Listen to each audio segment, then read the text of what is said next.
Salut! Le jour où on enseigne à un enfant le nom d'un oiseau, cet enfant ne verra plus jamais cet oiseau. C'est une citation du philosophe Krishnamurti que j'ai toujours trouvée assez puissante, simple et percutante. Qu'est-ce qu'il veut dire par là? Ce qu'il veut dire par là, c'est que le mot n'est pas la chose. Le nom n'est pas le sens. Parfois, quand on rajoute un nom sur quelque chose, au lieu d'ajouter de la précision, on ajoute de la confusion. Au lieu d'ajouter de l'information, on ajoute de l'illusion.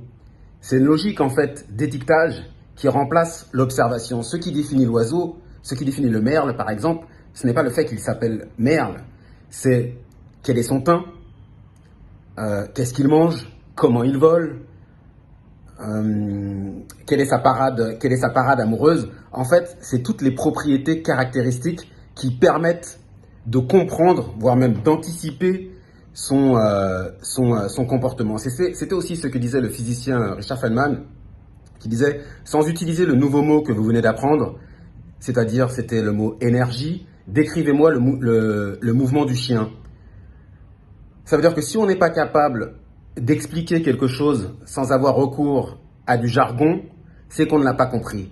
Et souvent, si vous avez travaillé dans des entreprises, parfois vous êtes confronté à ces situations-là, où les gens ont tendance à expliquer des choses simples avec des mots compliqués. Et ce que ça montre en général, c'est souvent qu'ils n'ont pas compris ce dont ils sont en train de parler. Bien comprendre les choses, c'est être capable d'expliquer de façon simple quelque chose de compliqué. Par contre, créer de l'illusion, c'est expliquer de façon compliquée quelque chose de simple.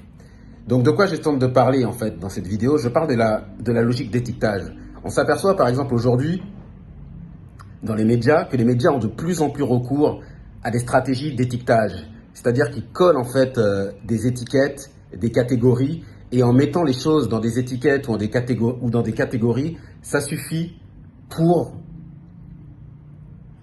les caractériser. Alors que ce n'est pas le cas.